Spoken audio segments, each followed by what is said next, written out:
If I were to ask all of my viewers how tall they are, how accurate would those results be? In research, we call this the self-reporting bias, meaning our data is going to be messed up if we are asking people to report on themselves. Height is one of the biggest offenders in self-reporting bias because people tend to exaggerate their heights. This is true for everybody, by the way, not just men. Research studies have been done on this, and cis men tend to exaggerate their height by a little over half an inch on average, and cis women tend to exaggerate their height by a little over a third of an inch. The number of hours worked tends to have a lot of self-reporting bias because people tend to either misremember or exaggerate how many hours they worked in a week. Another example is asking people how much alcohol they consume in any given time period. People are going to seriously underestimate or underreport how much they drink. This is yet another reason I'm not a fan of personality tests, because personality tests are full to the gills of self-reporting bias. And before you run to the comments to tell me how much you don't do this and how honest you are when you report on yourself,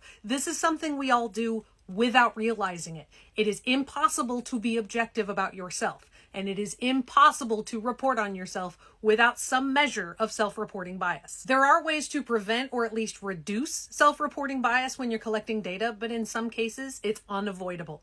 Good research papers will be honest about when it's a factor.